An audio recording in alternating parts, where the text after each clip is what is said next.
আসসালামু আলাইকুম। আজকে হচ্ছে আমাদের কালার বার্ডদের রানীক্ষেতের ভ্যাকসিন করা হচ্ছে।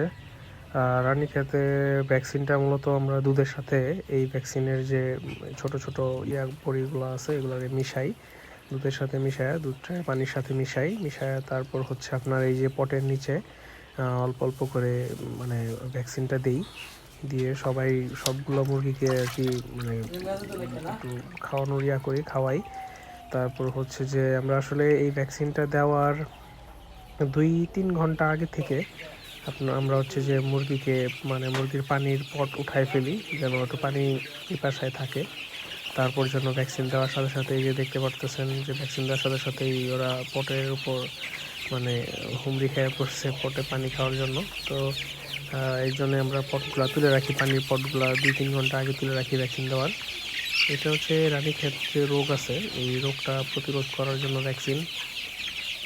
রানীক্ষেত হইলে খামারের প্রায় সব মুরগি মারা যায়, এর জন্য এই ভ্যাকসিনটা দেওয়া লাগে। তারপর হচ্ছে এটার পরে আবার পানি দিতে হবে। এটা হচ্ছে যে ইএসএডি, এই ওষুধটা দিয়ে আপনার মুরগিকে ভ্যাকসিনেশনের পরে পানি দিতে হবে আর কি। এইটার পরিমাণ হচ্ছে যে 30 লিটারে 10 ml ওষুধ। এটা মিশায় তারপর হচ্ছে যে সবগুলা পটে পানি দেওয়া লাগে। তো এই যে তারপর ওষুধটা মিশানোর পর এরকম হয়েছে, পটে পানি দিয়ে দিতেছি এরকমভাবে আর কি। প্রত্যেকটা পটে পানি দিয়ে মুরগিদের দেওয়া হবে। এটা সারা রাতের জন্য, কালকে সকালে আবার নতুন ওষুধ দিয়ে পানি দেওয়া হবে। এই তো পটগুলা দিয়ে দিতেছে,